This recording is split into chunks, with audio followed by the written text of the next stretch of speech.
Bonsoir et bienvenue dans une nouvelle vidéo de Samcha Guidance. Pour ceux qui connaissent finalement les lives, vous ne serez pas surpris de me voir ici, installée. En principe, je fais des vidéos assises à mon canapé, etc. Enfin, sur mon canapé, etc. Et là, j'avais envie de changer un petit peu. Voilà.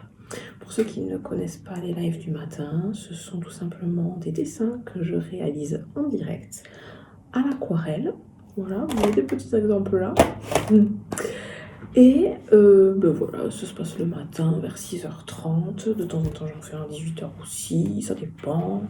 Parce que bien sûr, je me laisse le droit, je m'autorise de faire ce qui me rend heureuse, tout simplement. Parce que, encore une fois, être heureux, s'autoriser à être heureux, on pense parfois que c'est anodin, on pense parfois que c'est simple, que c'est facile, alors que finalement, dans notre quotidien, il y a parfois des énergies qui essayent de nous y empêcher. Et même des personnes qui essayent de nous y empêcher. Alors, aujourd'hui, parce que ce n'est strictement pas le sujet de cette vidéo, je voulais parler d'art.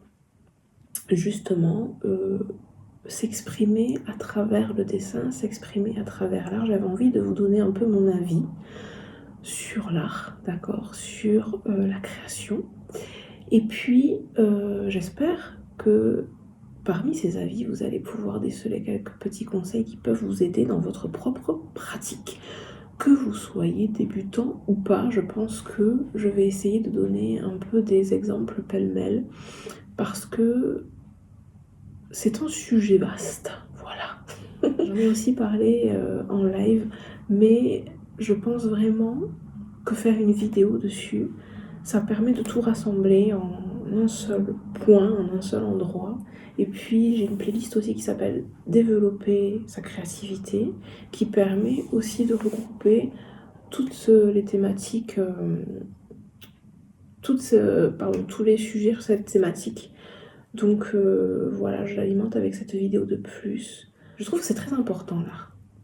Déjà parce que, comme vous le savez, j'aime tout ce qui est énergie, spiritualité, d'accord ? Amour en règle générale, parce que moi j'appelle ça tout simplement l'amour. Les énergies d'amour sont tout autour de nous. Et donc, par amour, je me dis que lorsque l'on décide de se laisser guider vers la peinture, vers les feutres, vers les stylos, peu importe l'outil que vous choisissez, l'outil que vous chérirez, eh bien cet outil-là devient une extension de nous-mêmes dans le sens qu'il nous permet de créer sur papier cet univers intérieur qui est si riche en nous. On peut même se surprendre soi-même en créant, d'accord ? Parce que finalement, on avait une idée en tête, on se rend compte que ce qu'il y avait sur papier, ça n'a strictement rien à voir. Et déjà, j'aimerais vous proposer ce premier conseil, c'est-à-dire détacher vraiment votre mental de la création qui est en vous. Parce que le mental peut brider ce que vous êtes capable de faire, ce que vous êtes capable de créer, ce que vous êtes capable aussi parfois pour certains de donner, d'offrir au monde, d'accord ? On n'est pas tous obligés de montrer les dessins qu'on fait, c'est un choix. Et de ce choix s'accompagne aussi une certaine forme de responsabilité, parce que créer par amour, c'est le plus beau des cadeaux que vous pourrez faire. Voilà. Ceci étant dit, la création, la peinture permet de se connaître, permet de s'explorer, permet de découvrir parfois aussi des facettes de nous, d'accord, que nous ne connaissions pas. Et à travers la peinture, ce qui est fantastique, pour moi en tout cas, c'est cette liberté que l'on peut avoir sur la toile avec l'aquarelle par exemple, que je vous ai montré en début de vidéo, qui permet avec l'eau de faire des jeux de couleurs, des jeux de lumière. Et puis l'eau aussi, elle fait un petit peu ce qu'elle veut sur la feuille. Et on peut aussi se laisser surprendre par ça, c'est une surprise, l'art est une surprise, laissez-vous surprendre, d'accord ? Ce que je voulais dire aussi dans cette vidéo, c'est ne vous bornez pas à ce que d'autres pourraient dire de votre art. C'est à vous de le développer, c'est à vous de le connaître, d'accord? Pour le connaître, je trouve que la première chose à faire, c'est de s'autoriser à créer sans prendre aucun cours. Le jour où vous décidez de vous y mettre, ne commencez pas à dire « Mon Dieu, il faut que j'étudie ça, ça, ça, ça, ça ». Essayez déjà de savoir où vous en êtes. Quelle est votre base? Aujourd'hui, qu'est-ce que vous êtes capable de faire? Une fois que ce sera fait, essayez de voir quelles sont les choses que vous aimeriez améliorer, d'accord? Quelles sont les choses que vous aimeriez apprendre, parce que vous sentez qu'en vous, vous êtes capable de plus, d'accord? Ça n'a rien à voir avec le fait de se comparer aux autres, ça n'a rien à voir avec le fait d'essayer, de satisfaire aussi les ambitions des autres, parce que peut-être que vous allez faire de l'art abstrait et que d'autres qui vont vous dire non, fais du figuratif. Laissez tomber ce genre de choses. Ne commencez vraiment pas à essayer de vous mettre dans des cases, à essayer de vous évaluer, d'accord? Parce qu'à force de vouloir vous évaluer, vous allez peut-être tomber dans une sorte de perfectionnisme qui va vous empêcher de trouver votre propre voie, d'accord? La voie de l'amour est parfaite. Par contre, la perfection, parfois, se détourne de l'amour. D'accord? La perfection, se désire toujours de vouloir à tout prix faire la ligne la plus droite possible, le truc le plus parfait possible. Ça vous coupe de quelque chose en vous parfois. Je dis pas tout le temps, parce qu'il y en a certains qui sont là aussi pour ça, pour réussir à faire des œuvres magnifiques. On dirait des photos, c'est bravo à eux, c'est pas ça que je veux dire. Ce que je veux dire, c'est que on a tous notre manière de faire, notre fibre artistique, et il faut pas essayer finalement de l'étouffer avec des normes que d'autres vont nous imposer. C'est ça que j'aimerais dire. Voilà, c'était ma vidéo que je voulais créer aujourd'hui d'ailleurs, tiens. Pour ceux qui se demandent, donc moi, quand je peins, je fais un mélange. Je peins avec de l'acrylique, voilà. Donc en règle générale, j'apprécie davantage tout ce qui est opaque en acrylique. Et puis ensuite, comme je vous montrais tout à l'heure, de l'aquarelle. Je vous montre un petit peu. Et puis, les feuilles. Les feuilles, c'est tout simplement canson. Voilà, canson. Mais moi, actuellement, c'est des feuilles aquarelles. Il y a plein de cançons aussi. Cette marque, elle se décline en plusieurs feuilles aquarelles, machin, huile, peinture à l'huile. Ça aussi, c'est vraiment à vous de voir ce qui vous plaît, parce qu'à un moment donné, j'utilisais l'aquarelle aussi pour peindre avec l'acrylique. Donc, je veux dire, j'ai pas envie de me bloquer, j'ai pas envie de m'empêcher d'être moi, en lisant à tout prix les étiquettes, en me disant « ça, c'est ça ». Non. Si à un moment donné, j'ai envie d'utiliser ça pour faire de l'huile, voilà.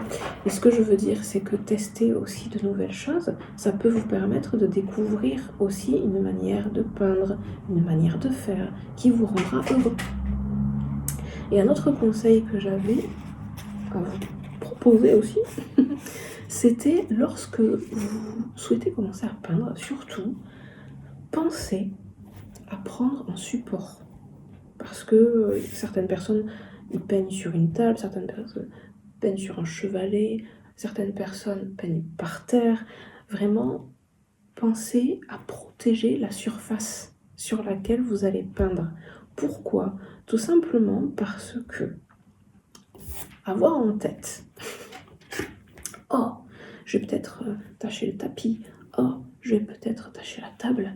Oh, je vais peut-être... » Ça vous bride aussi, parce que si à un moment donné vous avez envie de faire des petites gouttelettes et que oui, il va falloir prendre de l'eau, etc., il faut pas que vous ayez en tête ce truc de vous dire oh attention, d'accord, arrêtez avec les attention, au contraire, l'art ça doit être vas-y, tu peux le faire, continue, d'accord, ça doit être l'expression de votre liberté, vous êtes libre sur le papier, et cette liberté que vous vous accordez finalement sur la toile, sur le format A4, sur peu importe votre support, vous l'octroyez aussi à vous petit à petit, Et c'est aussi une manière de reprendre confiance en soi. Le plexus solaire, on en parle souvent de cette confiance en soi.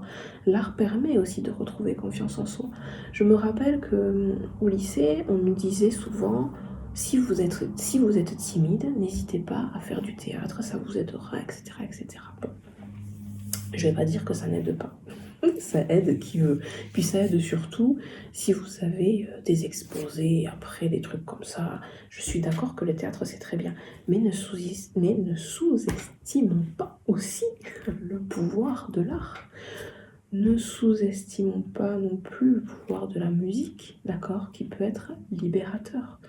Ce que je veux dire, c'est, encore une fois, ne vous laissez pas mener à la baguette par des gens qui pensent savoir mieux que vous ce qui est bon pour vous. À partir du moment où c'est le cœur qui vous guide vers un endroit, vers un lieu, vers un espace, laissez-vous guider.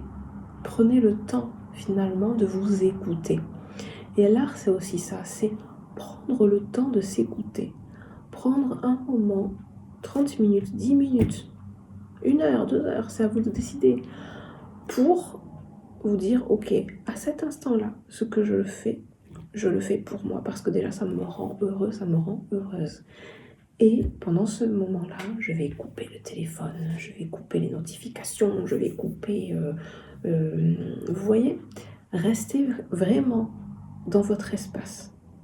Créez son espace personnel.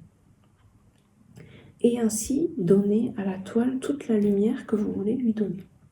Alors, lumière ou pas, parce que je vous le rappelle ici, j'invite aussi à utiliser l'outil créatif pour se soulager de toutes ces émotions lourdes qu'on peut avoir accumulées au cours de la journée, au cours d'une vie aussi. Mettre finalement sur papier tous ces ressentis-là qu'on n'a jamais osé exposer au grand jour. Alors moi, ces dessins-là, bien sûr, je vous propose de les jeter ensuite, parce que l'objectif, c'est pas de les garder, au contraire, c'est de passer à autre chose. Et en complétant bien sûr cela avec un travail d'écriture, vous essayez de mettre des mots sur le dessin que vous avez effectué. Puis ça aussi, hop, on jette. Parce que l'objectif, c'est vraiment de voir qu'en vous, il y a quelque chose de beau, quelque chose de lumineux, quelque chose de doux. D'accord? Ça existe en chacun de nous. Qu'est-ce que je voulais dire de plus? Toutou. Bah écoutez, l'idée. Bah écoutez, peut-être que c'était tout. Tout.